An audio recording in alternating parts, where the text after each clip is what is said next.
Hello everyone, welcome to English education. Students, आज हम पढ़ने वाले हैं फ्लैमिंगो बुक से 6th पोएम जिसका नाम है आंट जेनिफर्स टाइगर। सबसे पहले यहाँ पर मैं आपको बता देती हूँ कि इस पोएम को आंट जेनिफर्स टाइगर क्यों कहा गया है।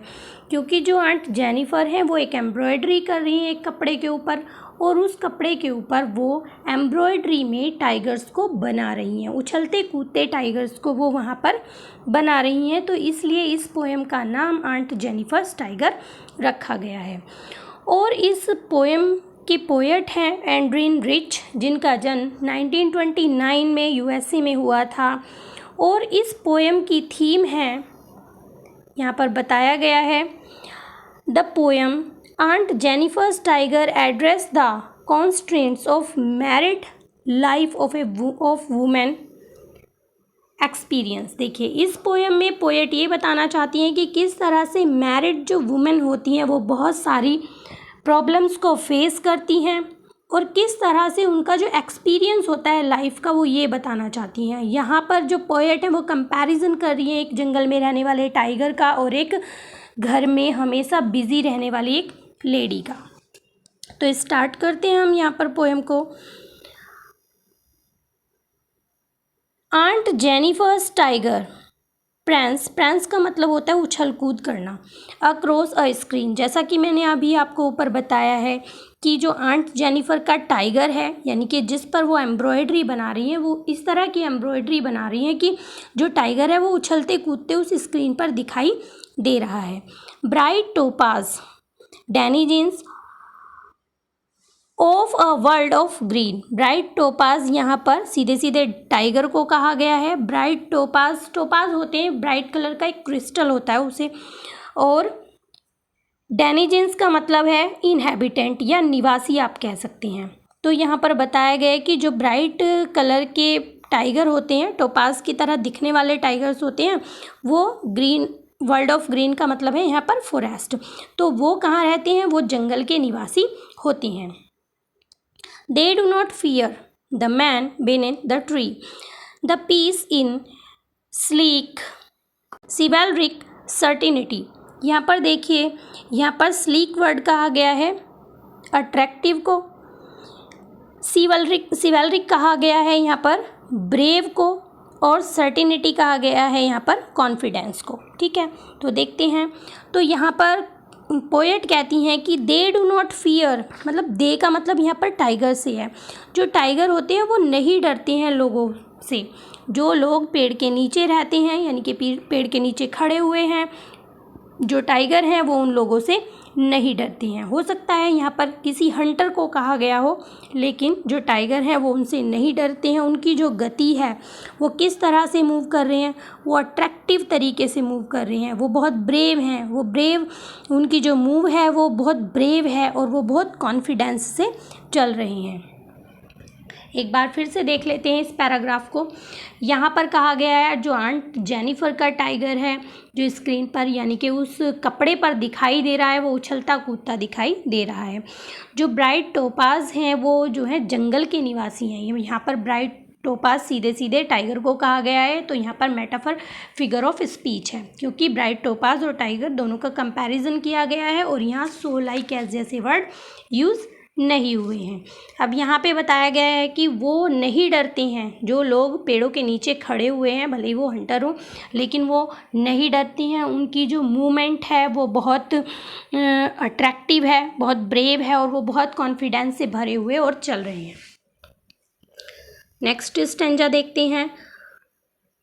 Aunt Jennifer's finger fluttering through her wool. Wool को यहाँ पर धागे को कहा गया है जिससे वो एम्ब्रॉयडरी कर रही हैं। फ्लटरिंग का मतलब यहाँ पर कांपने से है। तो कहा गया है कि जो आंट जेनिफर्स की फिंगर्स हैं वो कांप रही हैं उस वूल के बीच से, यानी कि जिस धागे से वो कढ़ाई कर रही हैं वहाँ पर उसे करते हुए उनकी उंगलियाँ कांप रही हैं। Find even the Ivory, Ivory का मतलब है यहाँ पर हाथी दांत से बनी हुई निडल। आइवरी होता है हाथी दांत। हार्ड टू पुल, और वो बताती हैं कि जिस नीडल से वो एम्ब्रॉयडरी कर रही हैं वो हाथी दांत की बनी हुई है और उसे पुल करना भी उनके लिए बहुत मुश्किल है, बहुत डिफ़िकल्टी हो रही है उसको पुल करते हुए, उसे खींचते हुए। द मैसिव वेट, क्यों हो रही है ऐसी difficulty? The massive weight of uncle's wedding band sit heavily upon aunt Jennifer's hand. देखिए बहुत ही यहाँ पर बताया गया, और ये जो लाइन है दो, ये बहुत ही इम्पोर्टेंट है, क्वेश्चन ज़रूर आता है यहाँ से। तो यहाँ पर बताया गया है कि क्यों उन्हें इतनी मुश्किल हो रही है उस वूल को पकड़ते हुए, उनके हाथ क्यों काँप रहे हैं, उस नीडल को पुल करने में उन्हें इतनी कठिनाई क्यों हो रही है? क्योंकि जो मैसिव वेट है, जो अंकल ने वेडिंग बैंड दिया है उन्हें, यानी कि शादी के जो कंगन या चूड़ियाँ या दूसरा कुछ मटेरियल उन्हें दिया गया है, वो उन्हें बहुत भारी दिखाई दे रही हैं। भारी क्यों दिखाई दे रही हैं? वैसे वेट में इतनी भारी नहीं होती है, लेकिन उन्हें एक शादी नाम की जो चीज़ है वो एक बर्डन सा दिखता है, क्योंकि बहुत सारी बाउंडेशंस जो हैं उन्होंने वहाँ पर झेली हैं, बहुत सारी बाउंडेशन उनके ऊपर थोप दी गई हैं। तो कह रहे हैं कि बहुत वेट लग रहा है, वो जो वेडिंग बैंड उन्होंने पहना हुआ है वो बहुत हैवी है। Sit heavily upon aunt Jennifer's hand, और वो जो हैं आंट जेनिफर के हाथ पर बहुत हैवीली, मतलब बहुत हैवी जो है उन्हें वो लग रहे हैं, इसलिए उनके हाथ काँप रहे हैं और उन्हें उस हाथी दांत की निडल को खींचने में बहुत कठिनाई हो रही है। एक बार फिर देख लेते हैं पूरे पैराग्राफ को। तो यहाँ पर बताया गया है कि जो आंट जेनिफर हैं उनके हाथ जो हैं उस कढ़ाई करते हुए, उस वूल को हाथ में लिए हुए वो काँप रहे हैं। जो हाथी दांत से बनी हुई निडल है उसे खींचने में उन्हें बहुत कठिनाई हो रही है, और ऐसा क्यों हो रहा है? क्योंकि वो बहुत ही परेशान दिखाई दे रही हैं ये सब काम करते हुए, क्योंकि उनके ऊपर बहुत सारी बाउंडेशंस लगा दी गई हैं। यहाँ पर देखिए अंकल्स वेडिंग बैंड कहा गया है, यानी कि जो बैंड उन्होंने पहना है वो आज भी उनका अपना नहीं है।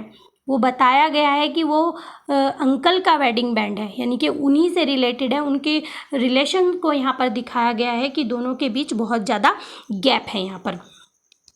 When aunt is dead, her terrified hand will lie still ringed with ordeals she was mastered by।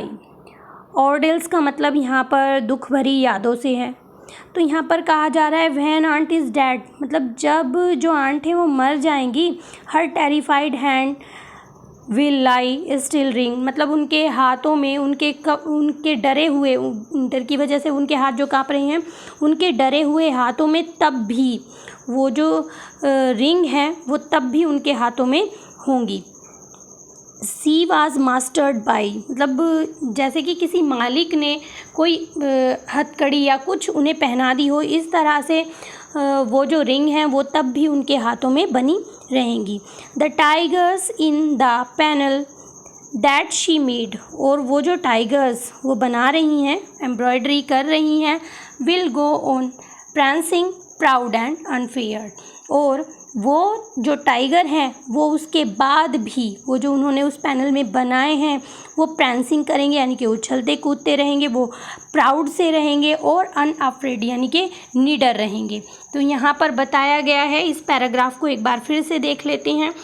कहा जा रहा है कि जब जो आंट हैं वो मर जाएंगी, उनकी डेथ हो जाएगी, जो उनके डरे हुए हाथ हैं उनमें वो रिंग्स यानी कि वो कड़ियाँ तभी भी बनी रहेंगी, उनके साथ वो दुख भरी यादें हमेशा बनी रहेंगी, जैसे किसी मास्टर के द्वारा कोई कड़ी उनके हाथ में डाल दी गई हो। और जो टाइगर्स हैं जो वो बना रही हैं उस पैनल के ऊपर, वो उछल कूद करते ही रहेंगे और वो बहुत प्राउडी रहेंगे और निडर रहेंगे। तो इस तरह से यहाँ पर आपकी ये पोएम होती है ख़त्म। आई होप ये आपको पोएम समझ में आ गई होगी, आपको अच्छी भी लगी होगी। मैंने इजी वे से आपको ये सिखाने की कोशिश की है। अगर आप वीडियो पहली बार देख रहे हैं, इस चैनल पर पहली बार आए हैं, तो प्लीज़ इस चैनल को सब्सक्राइब करें। तो मिलते हैं ऐसे ही कुछ और वीडियोज़ के लिए, तब तक के लिए बाय बाय।